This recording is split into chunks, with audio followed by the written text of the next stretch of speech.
Hello from Dream Vacations. We look forward to helping you plan a cruise vacation where you can race your friends on the top deck while cruising the oceans, or you can compete with your friends in style with virtual reality racing on board.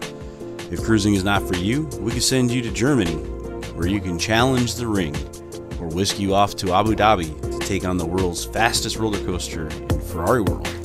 Whatever your dream vacation may be, let Dream Vacations handle the details and make that dream into a reality. Visit us at www.travelwithanangel.com.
This is the original esport racing game.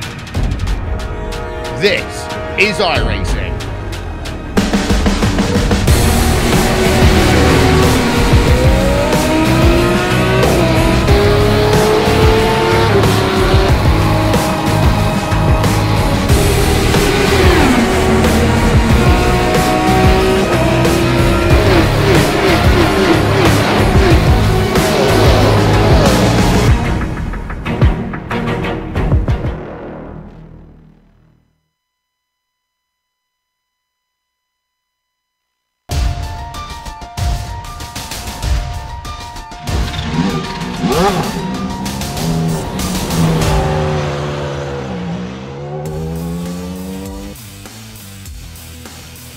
Overbay and Luke must be looking at the points championship and thinking now is the time to strike. Few chances remain with this being the penultimate round, and on top of it, Unger has the most wins so far this season. However, the margin is small between those two in the Aussie, and it could easily turn on a dime. But the bad news for the hopefuls is that we've entered home ground for Unger. Will it provide him the extra speed he needs to pull away? We'll find out soon as we get ready to watch round 9 of the PRL Radical Racing Series. And you'll see it all live here on the Global SimRacing Channel and the iRacing Esports Network. Hi, I'm Joe Peak, and with me in the booth is Nick Schmeg. Behind the scenes is our director, Sean Crackers Ambrose, and he's using cameras provided by Dougie Beard. Nick, Phillip Island provides a fascinating mix of corners. I'd almost say it's the Australian answer to Laguna Seca. Yeah, that's definitely a great way of looking at it. It's tight and twisty, lots of elevation change, and quite a bit of speed as well, so that's definitely a fair comparison. 1956 is the year that the first race was officially held here at the Phillip Island circuit, and since then it's been a staple on calendars like the V8 Supercars, first showing up here in 1990. Riding around here, you get a sense of not only the great scenery here in southern Victoria, but also the amount of trouble drivers might find themselves in. The up and down S's through Lukey Heights is going to wreak havoc for the Radicals tonight, and that's if they're able to get through the first sector of the track through the daunting southern loop and the tight Honda corner. 4.5 kilometers later, or about 2.7 miles, spread over 12 challenging turns, you have a circuit around Phillip Island. So there you have the stats, now you're gonna feel the speed. Allow me to now send you down to the island to hop on board the GSRC lap guide.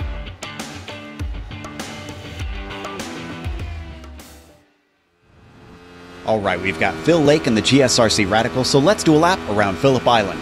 Down the front stretch, expect some drafting games just because of the sheer speed these cars build up along this flat-out blast. Even Doohan is easily flat out, but you'll still want to get the car across to set up for the southern loop. There's a crest right in the middle of this long left-hander, making it very easy to understeer off if you get a little wide. It's important that you square off the exit to get a good launch, because you're heading towards one of the more popular passing zones. Stoner is something of a nothing corner in this car, but you do want to hold to the left side for a straighter braking zone into Honda. This hairpin will see plenty of action, but not just with overtakes. Low-speed corners are tough on the throttle, so expect some spinning tires. After that, there's no rest before Siberia. This is a unique turn in that it's uphill, steeply banked, and has a frustratingly late apex. Try to carry your speed as best you can because you're going to continue to climb uphill all the way to the top of the course. Through the S's, you're simply going to straighten the track out, but be careful not to trip over your opponents if you get side by side. Now we've come to Lukey Heights, which will really tempt you into being aggressive. There's just a lift through here, but get off the racing line and expect to be mowing the grass. Before you know it, you're braking for MG, and with a steep downhill, it's easy to outbrake yourself. Careful off the corner as well, because the penultimate turn will make you be patient with the throttle. Even still, you'll be handsomely rewarded if you can find the power sooner than anyone else because there's no lifting through Swan. And with the car being back on the pit straight, you've now hopefully finished a lap around Phillip Island.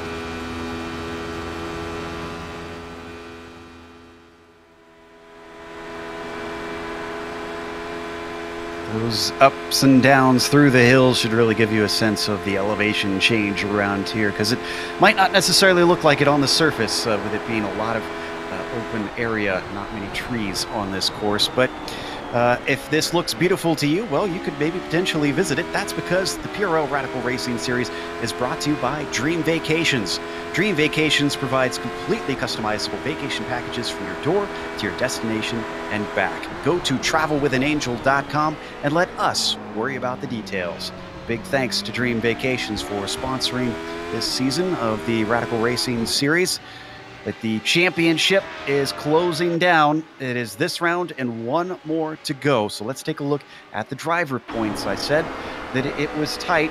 And as you look at where they sit, Overbay's only 10 back. Now, Unger could still try and cruise just right behind Overbay the rest of the season and still take home the victory. But we've seen that nothing can be taken for granted with these cars, so I'd say that this is still wide open. And Luke, 19 points behind Unger, also really could still come back in this thing. Again, a full victory and all bonus points is worth, I believe, 38 or 39 points currently this season. Curlin Andrew jumps up one position, and Eric Harmon can't discredit those two for how they've come back late in the season, coming from 3. What about the team's championship, Nick? Is that just as close?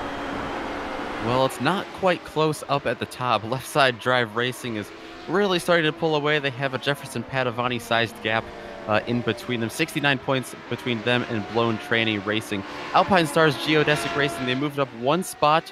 Fraley's Auto Body right behind them, but only 4 points separate them. So while spots number 1 and 2 not very tight at all, the podium's still up for grabs there. The Geodesic Racing guys, Fraley's Auto Body guys still back there. And while the graphic doesn't show it, 5th and 6th only separated by 5 points, White Flag Racing and Crash for Cash. So yeah, definitely lots up for bids in the middle of the field there.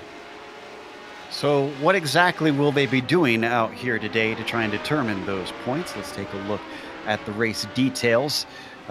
They are racing as the whole season in the Radical SR8, and the setups on the cars are open. Now, the fuel is restricted, so you can expect one scheduled pit stop in this 45-minute race, and probably no tire changes in that because it is so short. They have an incident cap of 24. That might actually come into play because I'm seeing a few drivers have a lot of laps discounted here in the qualifying. You will actually be disqualified in the race if you hit that 24 and find yourself disappearing and day done instantly. There's also no free car waiting for you in the pits. If you get damage, you've got to take those repairs if you get any sort of bent up wing on this thing, and that could be critical at a track like this. This race is brought to you on the iRacing Esports Network. Once again, all you got to do is subscribe to make sure that you get all of the Radical Racing series in your YouTube feed. Go to their YouTube page, click the red button that says subscribe, and then you'll get this and many others in your feed. Taking a look at the qualifying, Unger took a while to get some laps down, but now that he's clean, he's jumped up to the front ahead of last round's winner, Eric Luke, who is 3/100ths back. So it looks like once Unger got his gremlins out of the way here, Nick, he's taken the fight back to Luke. Yeah, like you mentioned, it took a while for him to set a lap tonight, but like you said, David Unger, we call him David Unger from down under, you know, being here in Australia, so he's got some home track advantage tonight as well. definitely going to come into play. Mark Feil sitting in third. Good result for, or good showing for him so far. At the beginning of the last round, Overbay qualified well, but then unfortunately had trouble getting off the line. Overbay not doing so hot in the qualifying currently. That number 1 car is going to start 5th if things don't change. It's about half a second off of David Unger, who he is currently behind in the championship points. This is Eric Luke that we're riding on board. Let's see if this one's going to be any faster than that 1:23.6. Again, only 3 100ths that he needs to improve onto the front stretch out of Swan. Is this going to be good enough for the 09? He's still got a number of laps left, and if he wants to try and challenge him, no, it is a 23.9, 3/10 off his fastest.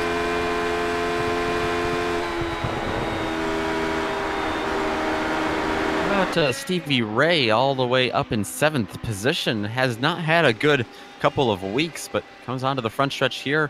Like I said, sitting up in 7th, so looking for a top 10. That lap not going to count. I think he's finally got the car under him. He had to transition, you remember, from the much slower Spec Racer Ford to a much faster prototype here in the SR8, but I think he's got it now. This is Cristelli, currently sits in 11th. This lap, not going to be faster. In fact, that looks like it was an outlap based on the time. McLaughlin currently sits in 4th on the 2nd row. This is a great qualifying for Owen. Not going to go any faster, but he's certainly positioning himself well for this race. Now, in slower cars, we've seen this course offer up quite a bit of drafting on the front stretch, and I have to imagine it'll at least give some tow, but how much of an effect do you think it'll have in these cars coming around Swan and down through Doohan, since they're not lifting through either of those turns? Yeah, no, they're not, and I think that's the reason we're going to see quite a bit of slipstream there in that first part of the track on the front stretch, like you said. I think that's gonna cause some interesting maneuvers, as we see so often here, down into the southern loop and through that first couple of tight, twisty sections, but also very fast sweeping sections there. So it's going to be very interesting to see how that all pans out. Drivers are really going to have to be careful. These cars have a tendency to snap, especially at high speeds.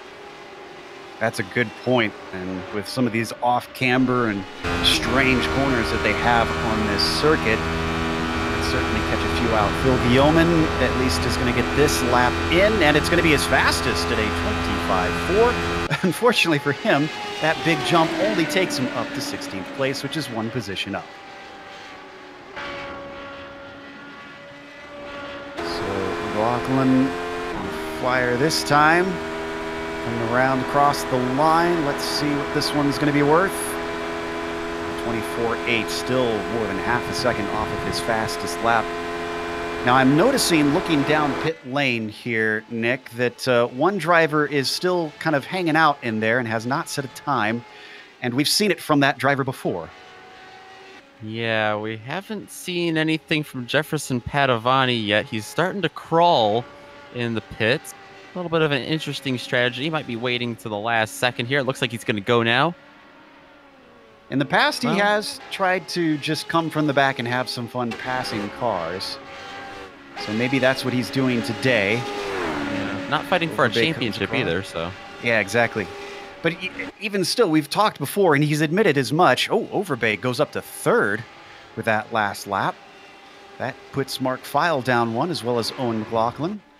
That's much better and more of what we expected from the number 1 car. But back to the point of Padovani, he said that he'd be willing to help out his teammate. And with things being so tight between Overbay and Unger, I'm kind of surprised that Padovani isn't trying to start up front so that he can be in a position to help him out. Yeah, exactly. He could run somewhat of a blocker for him, or a defensive pick for him throughout the race.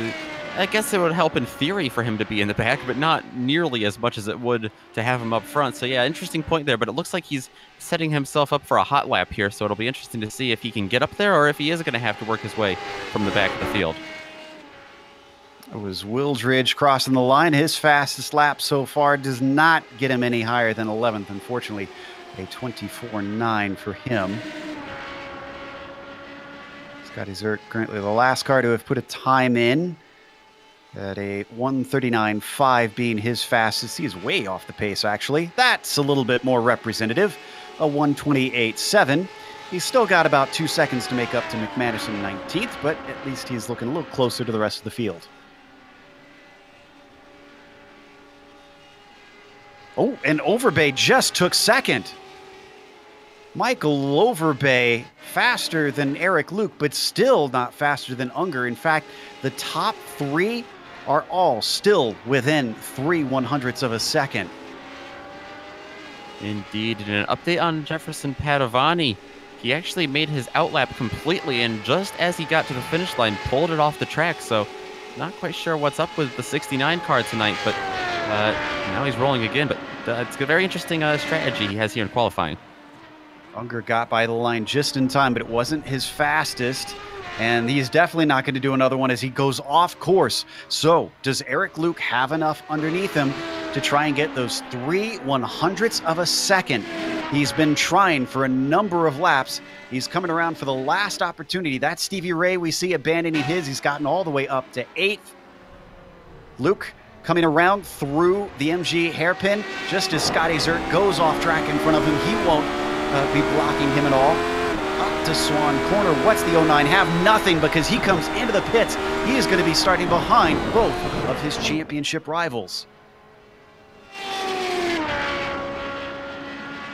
What about Matthew Gunderson in the top 10? His second lap was his fastest.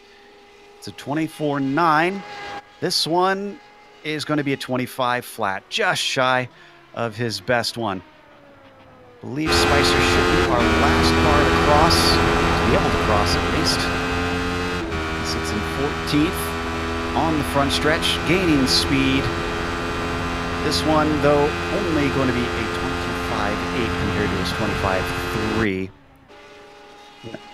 And looks like Padovani also not going to finish this lap as he comes into the pits. He will elect to start from the back because that is everybody that has finished. Let's go through your starting order here today. David Unger will be on the pole, as we mentioned, and Michael Overbay will be flanking him. Again, Overbay is the closest so far, even though it was Luke who won last round, and Overbay's only won one so far this season. Eric Luke does start in third behind both of them. The outside of that row two will be Mark File. Owen McLaughlin, an excellent qualifying to get himself into 5th place, with Christopher Richards continuing to show speed. He's got to find the finish line this time, though. He'll start 6th. Curlin Andrew, he was up and down at Sebring, but he'll start from 7th. Maybe he could work his way up to 4th yet again. Stevie Ray needs to finish a race as well. He'll be starting from 8th, in a good spot to try and do that. David Cristelli starts 9th, and then Matthew Gunderson rounds out your top 10. Right behind them in row number 6, it is the Hoosier alongside the Canadian Paul Wildridge in 67. Starting in 11th with Danny Duchesne, who was outside in 12th. Number 13, or the 13th position, going to go to the number 66 of Daniel Barnett with Andy Spicer alongside him. Tyler Gore and Phil Guillaume are going to slot in behind in row number 8. Row 9 goes to Joe Walker and Ronald McManus with David Hebert and Scotty Zerk setting the last qualifying times. They'll be in row 10. The two DN Hughes are going to be Jefferson Padovani back there in 21st, winner of the season opener at the Glen, and William Lee back in 22nd. Real quick note on the rules for this race. They have told the drivers they must use the long pit exit, to have it be found legal. They will not be allowed to use the short pit exit that dumps you right into traffic. Now, we don't know what the punishment will be if they do fall afoul of that, but they have been warned not to. I'll get back to you if that happens. In the meantime, lights are up. Green flag is out off the line. It was a lot of wheel spin for Unger, but he's still good. Michael Overbay follows him, but it's Mark File who manages to slip into 3rd ahead of Eric Luke for the moment. Behind them, Curlin Andrew coming streaming through, and Curlin's up to P5 now already as they break for the Southern Loop for the first time. Curlin looking to see if he can take 4th. That's not going to work out. Most of the cars going single file. A little bit of double file back in the back of the pack, in the middle of the pack. Couple of checkups being caused from that, but it looks like all 22 cars that rolled off the grid are going to come through the Southern Loop as well. Not seeing William Lee out there, but and I think we had a bit of an incident, and it looks like Duchesne involved in it. I think Andy Spicer and Scotty Zerk as well. We'll come back to that in a little bit. Not surprised to see Honda Corner find some victims. Matthew Gunderson as well off immediately after that through Siberia. Well, it was a clean first few corners, Nick, but the following few seemed to have caught a few out. Yeah, a couple of those checkups that I talked about, just, you know, turn after turn, eventually causing a couple of the dominoes to fall in the right way and a couple of the drivers being caught off guard by that. But now we watch the leaders. David Unger going to lead the first lap here. He's got Overbay behind him in second. Bit of a bigger gap back to Eric Luke and Mark Feil there in third and fourth. Curlin Andrew, like you said, making up lots of spots, going from 7th to 5th on the start. Down through Doohan, Overbay looks like the most likely to challenge Unger as he stays within a handy 0.3 of a second. They break for the Southern Loop for the second time. Luke trying his hardest to give chase, but just can't seem to get within a second of them. They come down to Honda Corner. Let's see if this one will be any cleaner in the mid-pack, though.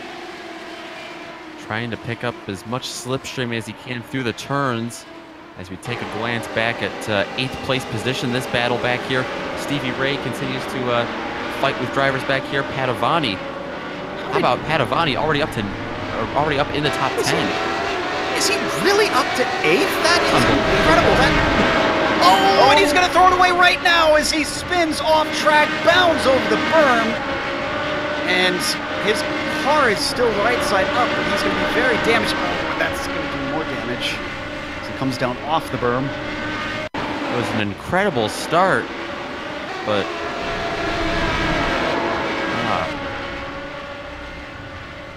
wow, got some real air. And just as that happened, Steve Ray lost it in Lukey Heights. He found the wall. He's all the way to the back of the field, and I think he's too damaged to continue because that car is really grabbing.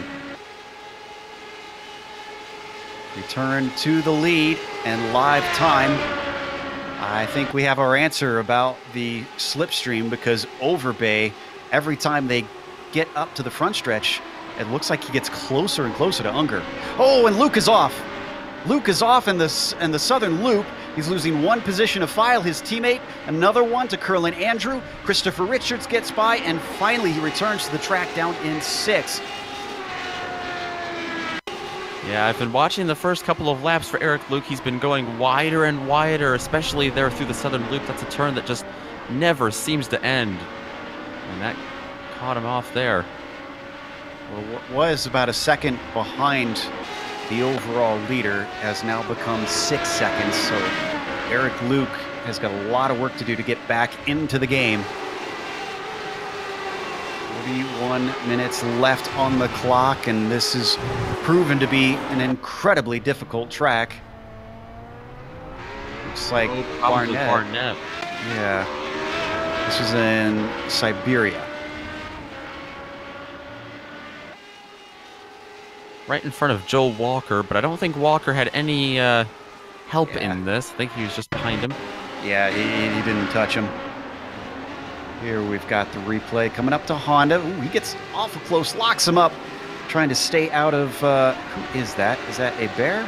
Yes, it is. And falls off of him there, and also falls off the track. Manages to not do what Padovani did, and get it going once again, but that was a costly mistake. Don't need to go to it, but Christopher Richards a little off in the Southern Loop. He lost one position. He's down to 6th. Well, Nick, this is looking like a race that if you just keep it on the track, you're gonna have a good finish.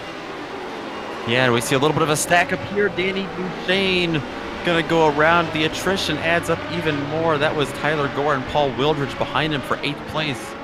Take a look at this once again. This is perhaps the most spins and mistakes we've seen since the very first race of coverage of this series that we had at Spa. You see Duchesne going off course, and it might be contributed to by the temperatures, because I'm looking now and it's 103 degrees on the track, so it certainly can't be too grippy. Yeah, it's that hot Australian heat down here. catching a lot of these drivers off guard. That and an already difficult track. Certainly is.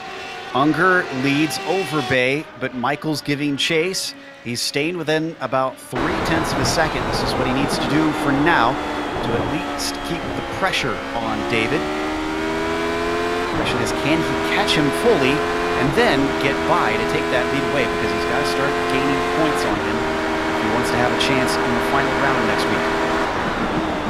He's been catching him a little bit, especially on the front stretch, like we've said, but it's in these tighter technical sections. I think David Unger just a little bit stronger in.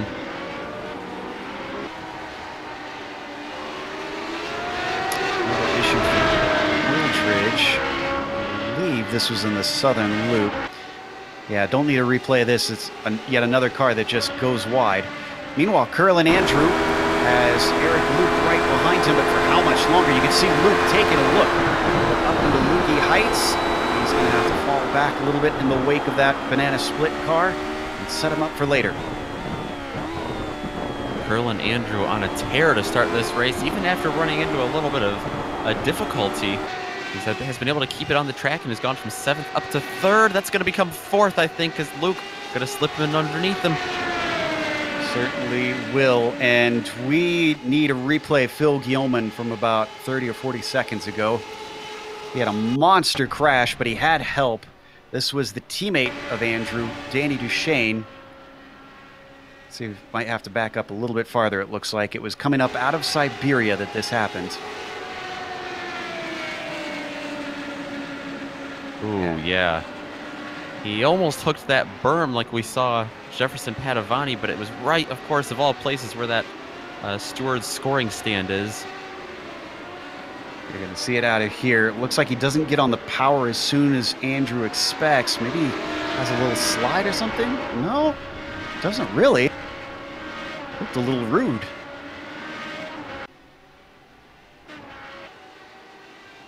Back live once again. Overbay's lost about 0.3 to Unger. You could see the gap has increased visibly on screen, but that's not the only gap that is increasing. It is now 3.5 seconds back to Mark File in the 777. And there's nothing between File and his teammate Luke. So, do these drivers also have a bit of team orders at play? If Luke gets close enough, is Mark going to be told to get out of the way and let Luke through? Back in 8th place, a little bit of a battle between Tyler Gore. We saw his teammate Matthew Gunderson with problems early in this race, but he's still out there strong in 8th. David Cristelli behind him, newcomer a couple of weeks ago. He survived the first 6 laps here. Watching Cristelli's view as he gains, and now he's ducking to the inside through Doohan. And while it would give him the outside for the southern loop, he doesn't have to worry about that because Gore gave a big lift. Gore's going to let him have that 8th position for the moment.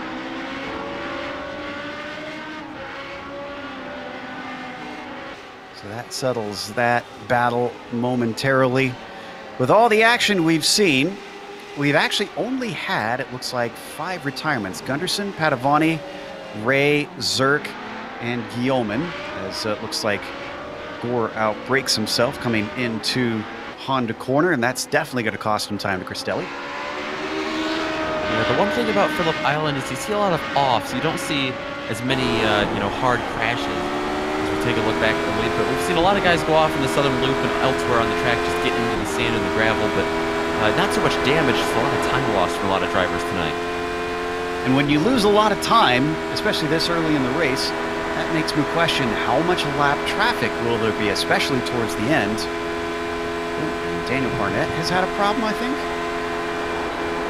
I'm checking to see. Oh, he blew his engine. Don't need to get a replay of this. He just went up in smoke through Siberia, pulled it off course, and called it a day.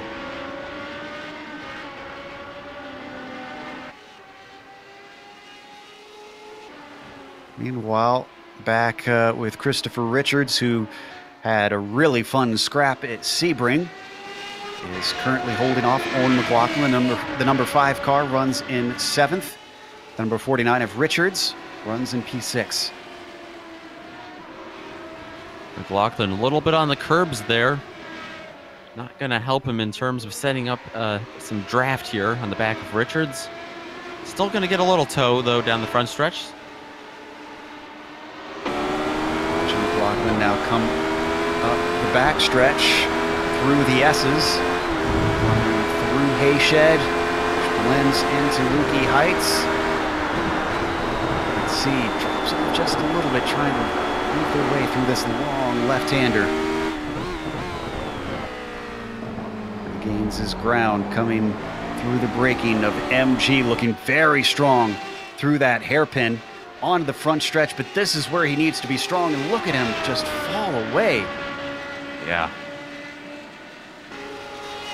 Caught him out a lap ago right there. Caught him out there again. Can't tell if that's, I mean, if Christopher Richards is just really strong there, especially with his setup maybe, or if just a little bit of struggles from Owen McLaughlin. Yeah, if he was just that little bit closer, he could certainly look to have a pass on Richards, because he gained a lot down that front stretch. So out of our 21 starters, only 15 are still out on track. A number are taking repairs in the pits. Excuse me, make that 16. I see Matthew Gunderson has returned.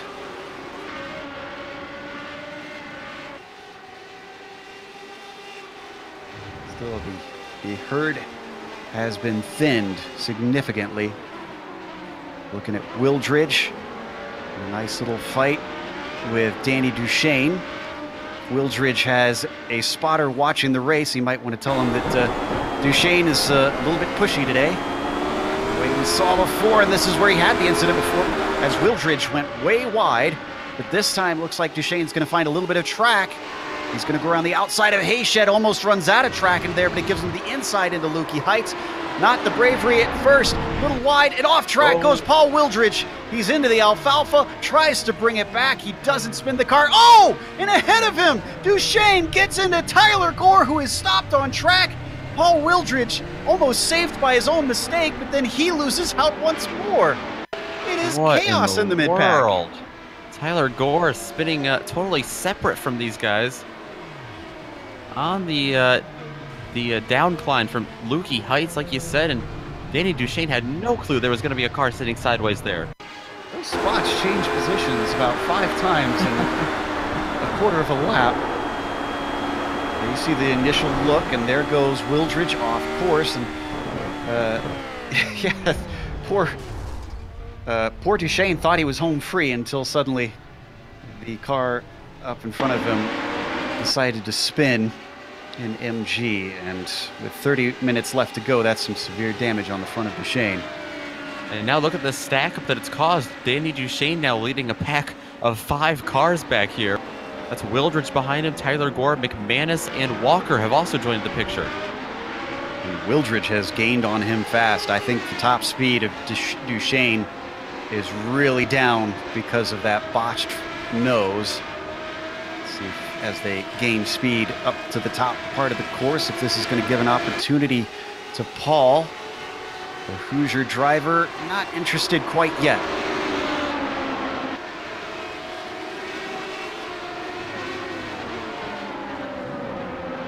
Looking a little bit around the outside as Luke has now gotten by File. So I don't know if that was team orders, but looks like,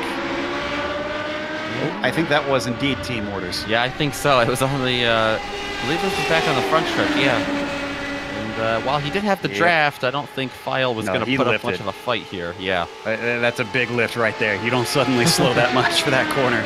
That puts Luke into third. He's still got nearly 6 seconds to make up to Overbay in front of him. But fascinatingly, the first, second, and third cars on track are now first, second, and third in the points.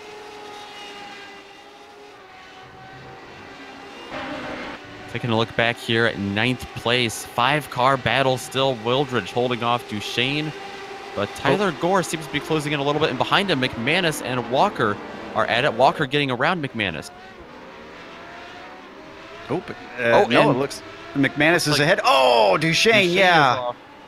Duchesne had recently lost that spot from Wildridge. Remember, he was chasing him down.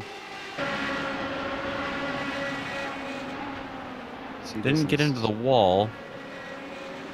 See this in so many slow corners with these cars. Finding the throttle sends you facing the wrong way in a hurry. So yeah, the Canadian very lucky there not to hit the tires, but now he's down in 14th.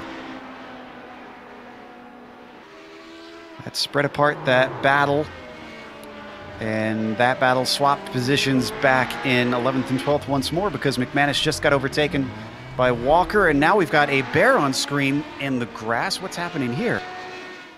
Looks like coming down off Lukey Heights once again. This one caught him off guard. A little too much acceleration, and almost Danny Duchesne getting into another car coming off there.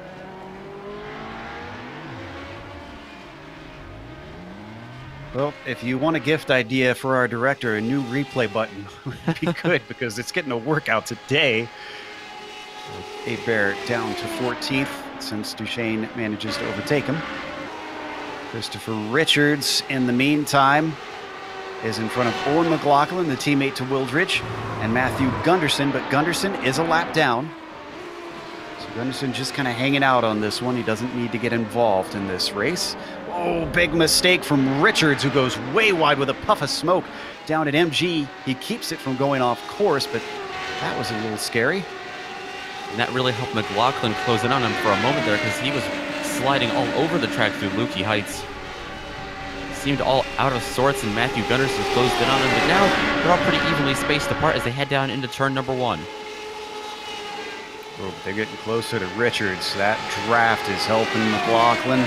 They come through Doohan. He won't be able to get side by side, but he went from about half a second back to 0.2.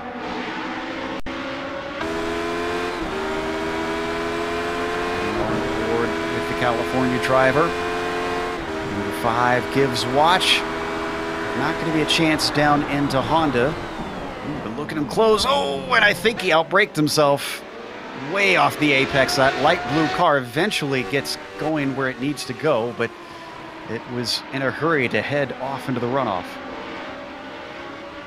Yeah, they all bunched up there pretty quickly, and now you see them spread all apart. As they get back on the gas. McLaughlin's still trying to close in on him. Trying to pick up as much slipstream and tow, especially through the corners. That's when it's hard to get through there. Oh, and Wildridge. Ah. Where did he go off? I think he avoided the wall.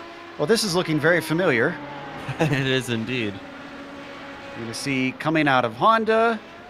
It's like the in the curbs exact same way. Yeah, the curbs might have had some help on this one. I think you're right. He was awful wide at the exit from watching that. He's gotten going in 12th position, just ahead of the driver that did the exact same thing, Danny Duchesne. And this is a battle for position. That's McManus, who managed to get by from that spin. He's trying to bring it back. The Hoosier sets him up, coming through Swan, and I think this is going to be a slam dunk. He is right underneath that rear wing, using the draft, stays to the inside. McManus has a fruitless move to defend, as now fully by goes Paul Wildridge, and I think that was a lift eventually from McManus. I think so. I don't think you wanted to get too involved in that. Christopher Richards still continues to hold off the likes of Owen McLaughlin for 6th. Gunderson still lurking behind him, but not for position. I think we may have had a scheduled stop. We're well into the window. Andy Spicer has come in. As we watch this battle, Richards still fending off McLaughlin with Gunderson just waiting, hoping that he doesn't get involved and tangled up in this mess. Oh, and McLaughlin is very close. He is awful close coming onto the front stretch. I think he might have Richards here. Richards going all the way down to that inside wall. They're almost getting into it. But here comes McLaughlin. Like you said, he's going to have the room. He has the line, and he's got the speed to take that position. He gets up on the curbs a little bit. Manages to keep that number 5 car straight, and he holds on to it for now. That moves McLaughlin up to 6th place, but he's got a 3.5 second gap to the next car up, which, let's give a little bit of credit to the car in 5th place. Curlin Andrew, who we saw slipping and sliding around last race, seems to have found himself a steady setup and is running in a smooth top 5, having qualified in 7th. Yeah, jumped to lots of positions right at the start. Right as I say that, Danny Duchesne has come into the pit, his teammate. Duchesne with that, I think it was the one that got damage on the front. Getting into Gore, was it not? I don't know. I lost track after the 27th accident we had tonight. Oh, there's a lot of them. Okay, well, Roger McLaughlin, he's coming up to the pit entry too. He's going to stay out. He's running away even from Christopher Richards, who he had been battling with. Richards also elects to continue on, and we're firmly at halfway. Still fairly early for a lot of these front runners to come in based off of what we've seen in the first 8 rounds. But it might trigger something, especially with all the attrition we've seen tonight. And even up here for the championship battle, as we watch Unger hold a 5-second lead over Overbay for the race lead. Might see a couple of desperate strategies from Overbay and Luke. I suspect that hearts are sinking in 2nd and 3rd place, because the way that Unger has been able to pull that gap, not only to Overbay, but Luke has not been able to recover either. He's another 5 seconds back from Overbay. The championship is slipping away from them. Now, it won't be mathematically over if things finish as they are. It's just going to be that much harder for them to beat Unger. Tyler Gore had an off. This one in the southern loop. And another car just understeering off. Don't really need another replay of this one. We've seen it a billion times. So that puts Gore in 11th.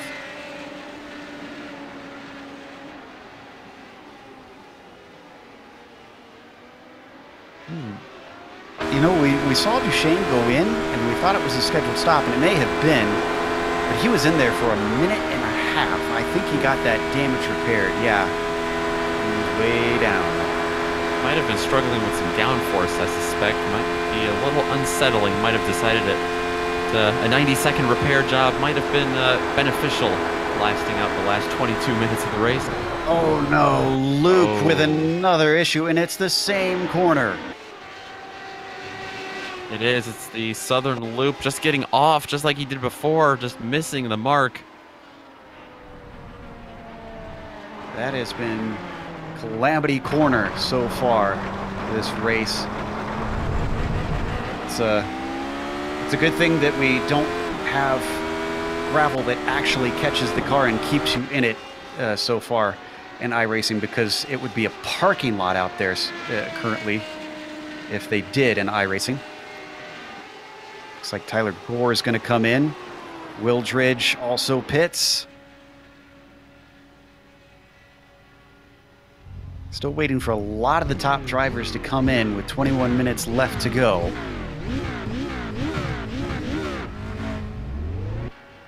Wildridge out, Gore out.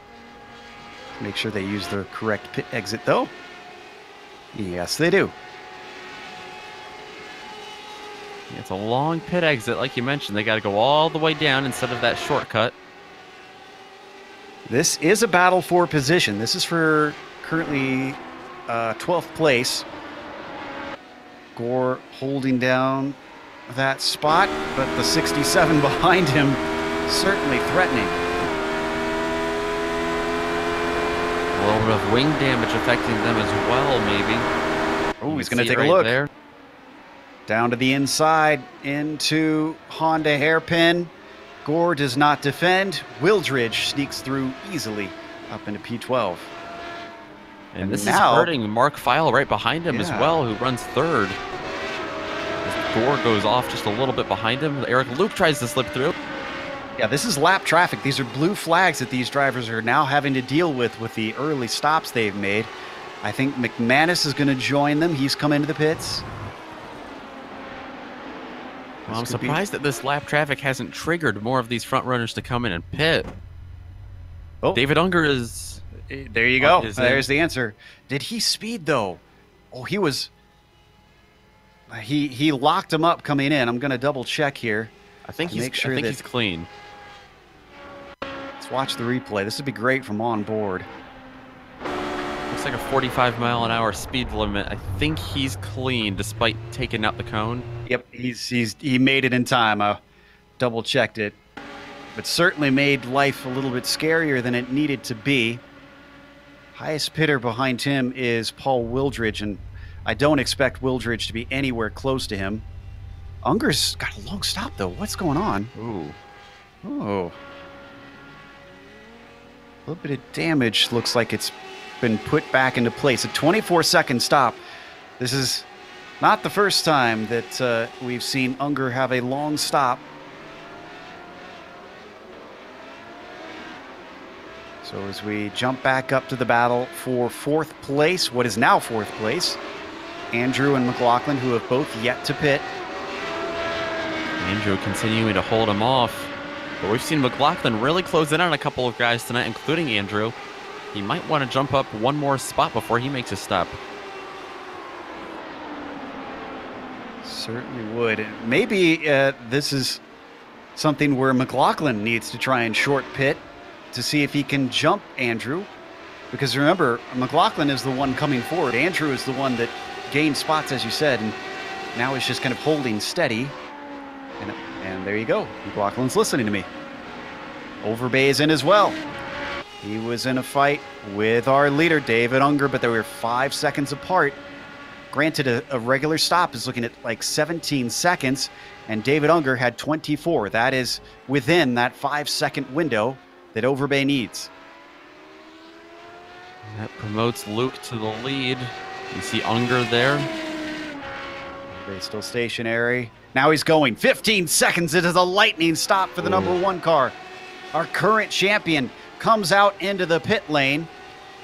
Unger's going. This is going to be very close. I think Overbay's got him. And he's got him by about 1.3 seconds. Unger's lost out. But if he can get in that draft, we've seen it been awful mighty on the front stretch. David Unger, who started from the pole, we haven't seen him fight guys yet in this race too much. Haven't seen him in this situation a whole lot. He just kind of started pulling away from the field, but you can already see that gap shrinking up to Overbay. I suspect that the radical of Overbay is now going to become as wide as an aircraft carrier. He is going to defend this with his life to keep Unger from overtaking him, because he needs these points to try and gain, to set himself up to have a shot at the final round.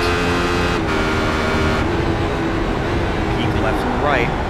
This is just how close Unger has gotten, just like that.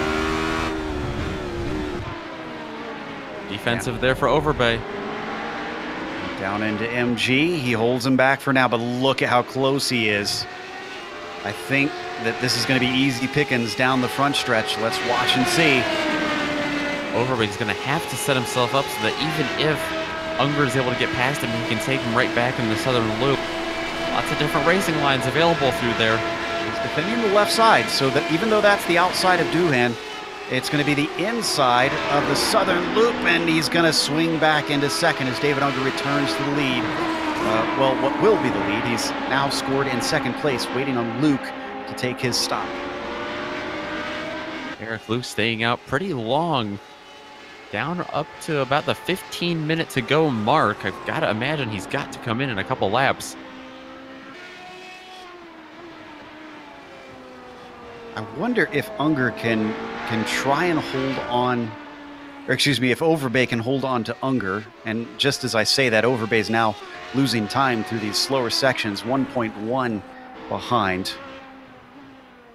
So I don't think that Overbay is going to be able to stay with him, as we see Eric Luke finally take his pit stop. So that's going to put Unger right back in the lead. You see him there coming through. Still quite a ways to go to overtake, but he will get there eventually. Luke's in his pit stall. Let's see. There's a 15-second stop for Overbay, lightning fast. And it is looking like 17 for Luke, just pulling out as Unger and Overbay goes by. His teammate is going to be coming through, but is his teammate going to be ahead of him? I think not. Actually, it looks like Luke is going to stay ahead of File. Oh, the 777 knows the story. He knows what the situation is, so he's going to stay rank and file in his team. Allow Eric Luke to get those points. This battle behind him. Looks like Curlin Andrew has just gotten by McLaughlin for 6th. Take a look at this again. Now, this was weird. McLaughlin was, look at how far ahead he was, and then suddenly he's way wide, and it's almost like he lets Andrew through. Yeah, and Andrew was on the inside on the front stretch too. I think he had to have let him through because not much slipstream at all through there. You can see McLaughlin kicking up a little dirt. He was so far on the outside. What a strange incident. Those two are not teammates. Andrew races for Banana Split. Meanwhile, oh, nice little fight here. This is for 9th place. Looks like Wildridge recently had the overtake, and once again, yet another pass into the first corner with the slipstream. Don't need to go back and see that one. Oh, in fact, let's not, because he almost gets into the side of Wildridge. Tyler Gore manages not to gore Paul. And let's watch the replay from on board. Very sketchy situation for Paul Wildridge, especially looking back in the mirrors there. We're right on board with Tyler Gore.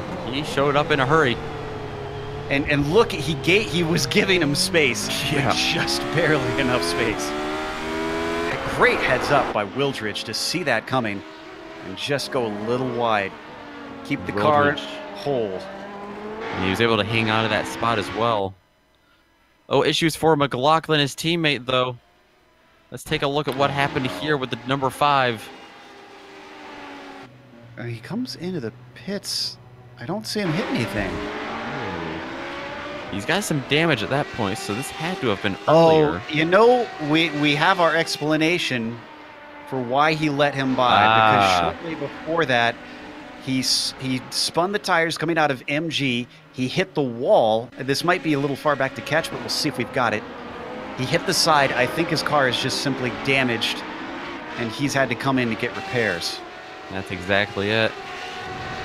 Just hooked the tire barriers a little bit a couple laps ago, and that's going to be enough to ruin his night, take him out of the lead lap contention, yeah. And speaking of the lead lap, I think we only have 11? Yeah, 11 cars on the lead lap. That's going to be 10 very soon because David Hebert is getting blue flags shaken at him. And there you go. 10 cars left on the lead lap. Doesn't look like Joe Walker is too far ahead of Unger either. I think he might definitely catch him in the next 11 minutes. Might be down to single digits in terms of cars on the lead lap after a 45-minute race here. Attrition with a big, giant A here at Australia. But the Australian, the local, is the one who's been dominating. He lost the lead due to a long stop, we think, due to repairs on the car. And once he got by Overbay the second time, he just took off like a shot. I mean, it's already 4.5 seconds from first to second. This is a stomping. Curlin Andrew, on the other hand, this is back for 5th place. He rides in 6th, but Christopher Richards ahead of him in 5th, really under fire from that number 12 car. Andrew's been fast tonight. Well, he was up as high as 4th at one point. I'm sure he'd like to get back there. The car behind them that you see is Gunderson. He is not for position. That's a lapped car. So this is mainly between the 12 and the 49. Andrew's got the run, but he doesn't quite have the room through the southern loop here to make it work. Can't quite get it to stick.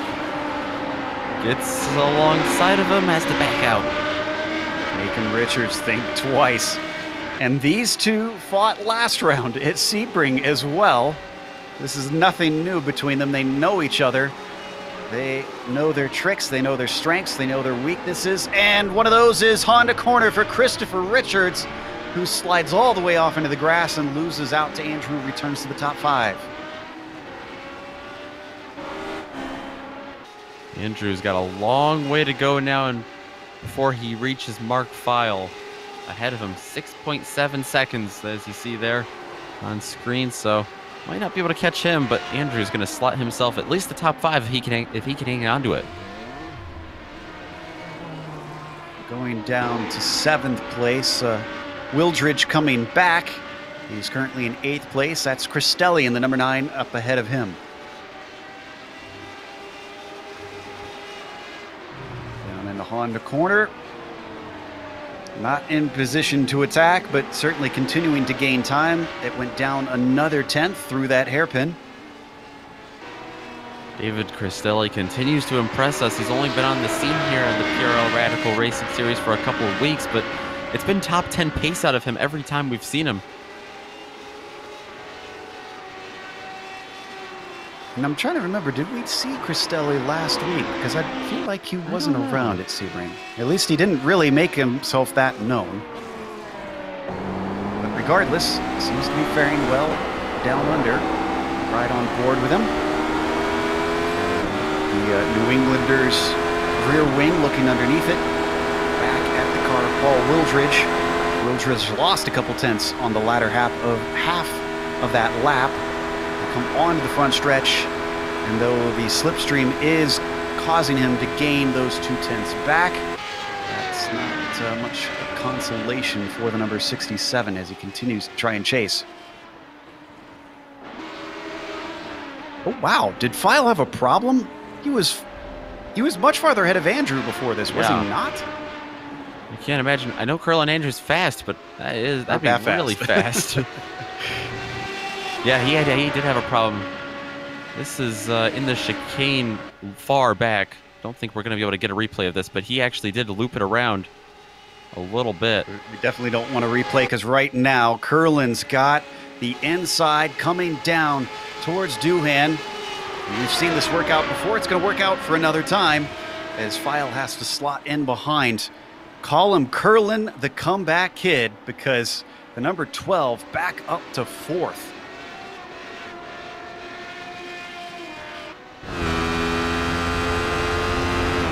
Less than 7 minutes to go.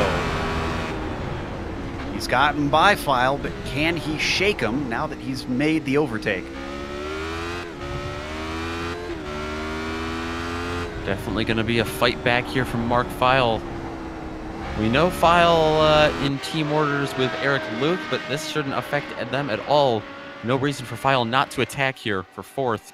Absolutely. The team championship still very much up for grabs, so gives them every more reason to attack here. File and Luke have certainly been getting some good points this season as he tries to stay with Andrew, but he's dropped back to nearly a second in just this one lap. So while that separates, 7th place cinches together. That's who we were watching before, Cristelli and Wildridge. These are the last 2 cars on the lead lap, believe it or not. We're down to 8 on the lead lap. Such is the pace that Unger has been running. He is now nearly 10 seconds ahead of Overbay. Unbelievable. I don't think he got that far ahead in the first stint. That's amazing that he's repassed him and gotten that far. Must be not only good at this track, but also good at maneuvering around traffic at this track. And dealing with the heat, it's actually gone up around here. It is 108 on the surface, another 5 degrees hotter. And look at the wind. Holy cow! The sea breeze is coming in. It is indeed. Right on the island here, right off the coast, down near Melbourne. Well, that makes this all the more impressive that the number 19 has put on the show that he has. Man, we cannot get away from the 7th place fight. Sorry, David, you're just not that interesting when you're running by yourself. It's time to put the cameras on Cristelli and Wildridge once more. Wildridge going a little bit wide there. As we ride on board with him, still trying to chase him down. Still trying to get in his wake here. He's getting close, but I think it feels like that's mostly due to the front stretch, because that was shortly after the front stretch, he was that tight behind him. He's getting pretty tight through these technical sections as well. You can see Wildridge take a little bit of a different line, trying to get a later apex, a better run off the corners. He's going to have a tow coming uphill through Hayshed up into Lukey Heights. Not quite long enough of a flat-out section, though. He withstands the buffeting, in fact, very well. Look at him close coming through there. Wildridge, incredibly strong, thinks about it through MG, but reconsiders. A little bit too strong there as he locked it up just a bit. This hurt his chances. Dropped back to about half a second. I think he might be able to get him back, at least catch him back to where he was before here on the front stretch. You can see Cristelli trying to go to the inside and now towards the outside to break that draft. How brave is he? There's not many laps left. He's going to let it go for now. Paul Wildridge stays in 8th. Cristelli keeps 7th. Losing laps here. So David Hebert and Tyler Gore have swapped positions once a little bit ago. Now they might swap them again. That's Gore you see in the pink and teal car, gaining on the red, black, and yellow of David Hebert. Hebert's going to try and defend the inside. This might actually work out for him. And it does. Gore backs out. Oh, side by side. Gives it another go coming into the southern loop. Continuing to hassle them. He might have something coming into Honda corner. Let's see if he's willing to risk it. He's got a nose inside. He's deep on the brakes. Can he make the apex? Not quite. Over under. There goes David Hebert back to the lead, to the 10th position. And Gore got him for the moment, but then Hebert just able to take that back. Just had the better turn overall. Greedy down into that hairpin, unfortunately. And 2 laps to go this time by for our overall leader. It's David Unger coming onto the front stretch.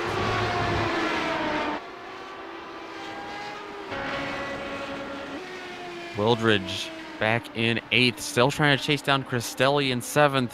This battle has not lightened up at all. The last 2 cars in the lead lap still. Down towards Honda. Cristelli is the car you see in the blue, white, and green. The cyan and black is Paul Wildridge. Both of them nice and smooth through that tricky Honda hairpin. No wheel spin for them. Wildridge seems to have lost a little time there even. Speaking of losing time, Unger is coming, but I don't think he's going to be able to lap them, because Unger's going to get the white flag this time by.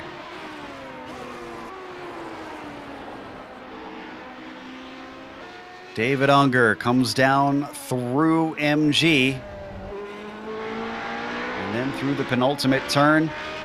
He's already got 14 seconds over Overbay. This has become a rout.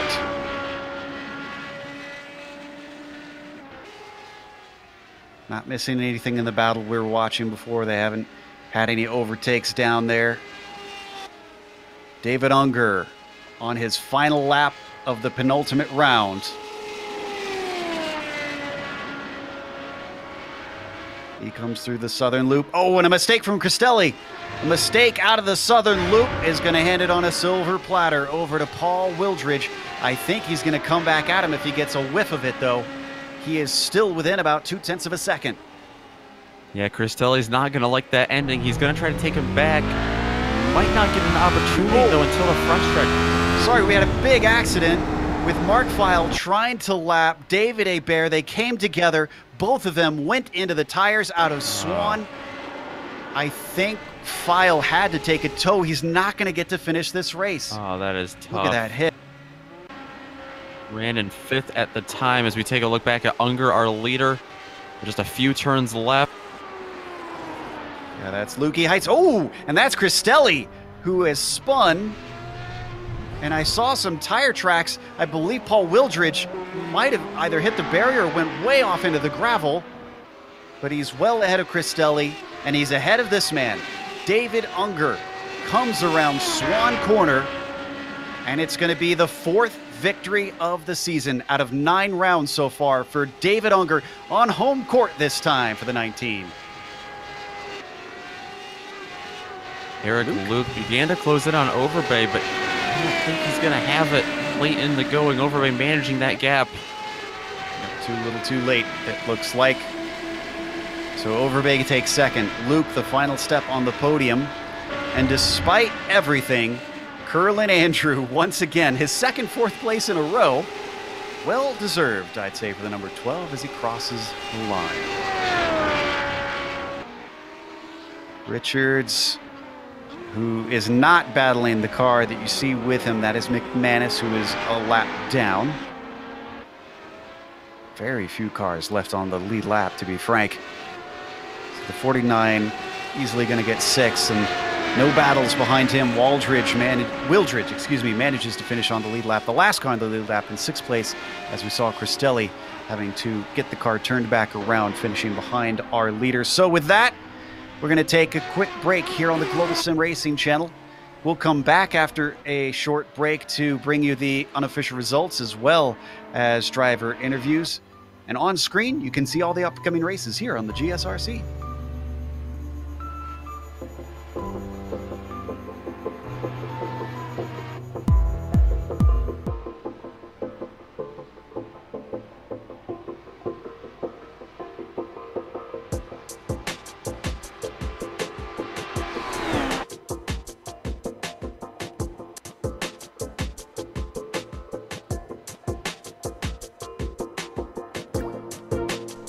Hello from Dream Vacations. We look forward to helping you plan a cruise vacation where you can race your friends on the top deck while cruising the oceans, or you can compete with your friends in style with virtual reality racing on board. If cruising is not for you, we can send you to Germany where you can challenge the ring, or whisk you off to Abu Dhabi to take on the world's fastest roller coaster in Ferrari World. Whatever your dream vacation may be, let Dream Vacations handle the details and make that dream into reality. Visit us at www.travelwithanangel.com.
Welcome back to Phillip Island. David Unger, the Aussie in this series, took a home victory today here at the island.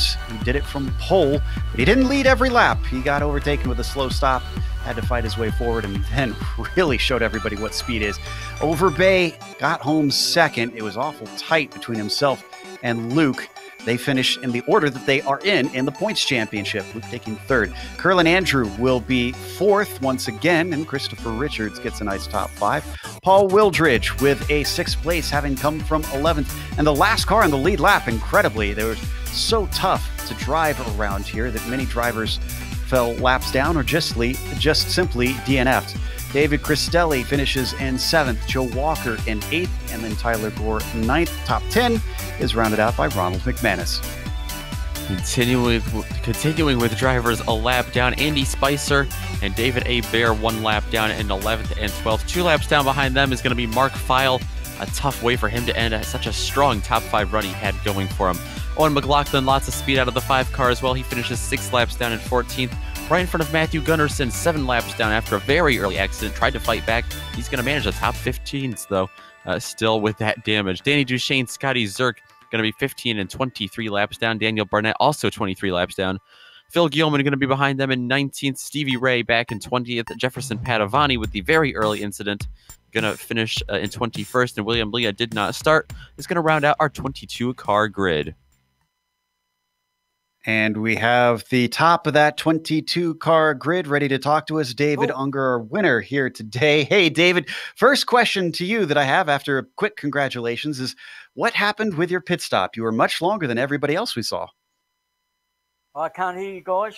Sorry, I've got a problem. Right. Let me come back to you if possible. All right. Well, we'll let David go work out his issues with Discord here. In the meantime, we've got Nick ready to talk to second place driver Michael Overbay. Yeah, absolutely. Michael Overbay coming home with a second place finish today after starting second on the grid. Man, David Unger was fast. I don't have to tell you that, but that was a tough race for you, I'm sure, to watch there in second. Yeah, he was pretty fast today. I could hang with him for the first 10 laps, and then I've been feeling ill today, so I got really tired. I just couldn't turn it as good anymore. It's like, just let him go and settle in. Oh, yeah, that's always tough. Now, your pit strategy did work out for you for a little bit. You actually came out in front of him. Did you find it very easy to hang on there in front of him, or just feeling the pressure, or what all happened on that cycle? No, really, I had to turn the feedback down on my wheel because I was just getting so weak from my illness, so I couldn't feel anything. So when he got up behind me, I was just going to let him go because I couldn't hold with him, and I didn't want to wreck him. I know we were racing for a championship, but if I got beside him, I was afraid I might hit him or something, so I didn't want that to happen. I just wanted to kind of just bring it to the end. I don't know what happened to him on the pit. I don't know what took him so long on the pit, because I took more fuel than I needed, so I didn't know why he was so slow there. Wow, well, I mean, despite being ill tonight, a second place finish is no joke. A fantastic run there. I mean, for really honest, the whole race, we had some pretty tough conditions out on track, very hot out there, and also very windy off the coast. Were you feeling much of that as well with all the illness? Oh, definitely. Yeah. The track getting as hot as it did, boy, them tires just wanted to light up off of every corner. It was all you could do. You just had a baby's of throttle coming out. I don't know how his car was handling so good. Yeah, it was a pretty locked in there for most of that race. So we head to Montreal for the finale. Last thoughts before you go battle him for a championship there? Yeah, I wish him good luck. I think he pretty much has it in the bag now. All he has to do is really finish, I think. But, I mean, we'll give it a shot. I don't know the track, so we'll learn it next week. But, yeah, I wish him good luck. I kind of say thanks to Alpine Stars, Geodesic Racing, GoPro, and you guys for putting on the show here. You guys do a great job. Yeah, we absolutely love to watch great racing like that. Congratulations on your second place finish tonight. Get feeling better. We want to see a fantastic race next week at Montreal. I'll give it a shot. Thanks, guys. That was second place, Michael Overbay. We've also got the bottom step of the podium, Eric Luke, with us. He chased down Michael, but it certainly looked like he might not be able to in a few cases. Because, Eric, even though we're at the island, I don't think you expected to hit the beach multiple times. That's an understatement. I only did that once in practice, finding the braking points, and I did it twice in the race, and that pretty much sealed the deal for me right there. After that, there was pretty much no coming back from that. Yeah, it certainly looked like things were slipping through your fingers, especially with Unger up there winning. Now, what about with Overbay? Did you feel like as you got closer to him at the end that you might have a shot to get into second, or did you think he was just kind of managing it on his way home? I think he was managing it on his way home. It's very difficult to pass in the back part of the section of the track here without getting really, really risky. And it wouldn't have been worth the points to try to make that kind of pass on the back half of the track, just simply because it could completely wreck the rest of the championship for us. I mean, I know we only got one round to go and it's a long shot, but it would have pretty much destroyed it. So I would have pretty much just stayed behind him unless he made an unforced error. Now, next week, with it being the final round of all the places they could have chosen for this car, it's a track with a lot of low-speed corners where this thing has a lot of wheel spin, and it's got walls around either side almost everywhere. What's your feelings heading over to Montreal? I'll let you know when I turn a lap. I've never turned a lap there before. So, yeah, it's going to be real interesting. I can tell you, start practicing now. It's a challenge. So, but congratulations on a third place today. I know things are not looking good for the championship, but still, you've had a phenomenal season, sir. All right. Thank you very much. You guys do an excellent job, and thanks again. I appreciate it. It was Eric Luke finishing in third today. Real quick, we're going to try David Unger one more time. David, you got a copy? I do, Joe. Can you hear me? Yes, we got you. All right. All right. So the big question of everybody's mind is, what caused you to have a long pit stop? I took tyres. Oh, interesting. But And that's, go ahead. sorry, Joe, before you go any further, I'd just like to say to my pit boss and my pit crew, you're fired. Well, it seemed to certainly help you in the race. You absolutely streamed away from everybody with these hot temperatures. That explains a lot, honestly. But I mean, other than that, you still managed to pull a gap of what, about 5-6 seconds to that first pit stop to Overbay. Do you consider this a home track for you, being one of the Australian tracks here on iRacing? Well, I'll be honest with you. All this week, I was not confident at all. I wasn't happy with my times. I wasn't happy with my practice. And then last night, I spoke to my teammate, Eric Harmon, and he said, look, Dave, all you have to do is keep it on the track. That's all you've got to do. And that instilled a lot of confidence in me, and I was able to do that today. And yes, I do consider it my home track. Fantastic. Well, I bet that makes it even more special, and actually gives us a little bit of a question that we could ask you then, because we were getting the Peanut Gallery giving us some advice on the first corner. How would you pronounce it? Because I guess we Americans were potentially botching it.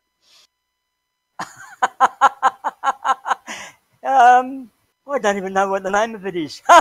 well, we've been calling it Doohan, so we were told Doohan. maybe it's Doohan. Okay. It's Doohan, and that's, I don't know if you know why that's named, but it's after the great MotoGP racer, Australian MotoGP racer, Mick Doohan. I did know that it was named after him, but I'd only seen his name in text, so we will keep that in mind in the future. Again, congratulations, sir. That was an impressive run here, and I hope you enjoy your home victory. Thanks very much, guys. That was David Unger giving us a little bit of a lesson on how to say some of the corner names here. Real quick, we've got an interview between Nick and Curlin Andrew. Yeah, I've caught up with Curlin Andrew. Fourth place finish for him tonight. Another fourth place finish for him tonight. We're starting to rack up these top 5 finishes late in the season, so not battling for points, but Curlin, you were pretty fast tonight. Yeah, most importantly, I didn't do any mistakes, which is something that has plagued me all season. So yeah, I'm a pretty good drive tonight. Yeah, every time we looked at you, you were either closing in on someone or fending off someone or just stuck in a battle. In traffic, did you feel any of the effects? We had a really hot track temperature and lots of wind gusting tonight. How difficult was that just to hold your line through a difficult track and with all that traffic around you? Yeah, in turn 1, if I was following closely behind someone, I had to lift through turn 1. Normally, I would be flat out through there. Midway through the race, through my first fuel stint, I lost pace for whatever reason. I was driving as hard as I was in the beginning, but I was about 5 or 6 tenths per lap off the pace, and I couldn't understand why or where the pace went. Yeah, it's definitely a tough track. Catches out even the most veteran drivers. Any final thoughts of the season before we head to Montreal next week? You excited about that track? It's definitely going to be another tricky challenge, I think, for the Radicals. Yeah, I'm excited about Montreal. I wish I didn't throw so many points away. In the first 4 races, I ran out of fuel. At Watkins Glen, I was running third at the time that I ran out of fuel. Probably would have finished top 5 there as well. And the 3 races that followed, so I left quite a bit of points on the table. So I should be top 5 or top 3 right now in points because I've been relatively consistent throughout the season, with the exception of the fuel. I guess I was consistent running out of fuel as well. So, but anyway, I enjoyed the season. I finished all the races, and yes, I'm looking forward to Montreal. All right, we are as well. Congratulations on your great drive from starting 7th on the grid up to 4th tonight. Wouldn't be surprised if you get something like that done next week at Montreal as well. Yes, indeed. Looking forward to it. Thank you, guys. That was 4th place finisher Curlin Andrew, who has found his feet lately in the car. Now, let's give a quick thank you to a few people before we go, especially to Dream Vacations for sponsoring this season of the Radical Racing Series. If you want to check them out, go to travelwithanangel.com and they can help you out. Hopefully they can help you get to some place as beautiful as this. Also, a big thank you goes out to iRacing for putting us on the iRacing Esports Network. When you get the opportunity, go to their YouTube page and subscribe by clicking the big red button that says subscribe. Thanks to the companies that provide the software and hardware for our broadcast listed here on your screen. And additional thanks go to June Lalonde, who provides our wonderful music. See the screen for how to get a hold of more of her great work, including one of her new songs. You just heard the instrumental version here tonight. She just released an EP lately that you can buy. Thanks to the team today, Nick, Sean, and Dougie. If you'd like to find out more about GSRC, including upcoming races, you can find it at globalsimracingchannel.com. You can also check out our social media on Twitter at GSR Channel, Facebook at Global Sim Racing Channel, and Instagram at GSRC_Graham. Next race, as we mentioned, we're going up north instead of down south. It is Canada at Montreal, Thursday, May 23rd at 9 p.m. Eastern. We also have upcoming races for other series listed on the screen, so check those out and mark them down on your calendar. But until next time, race clean, race hard. We'll see you on the track.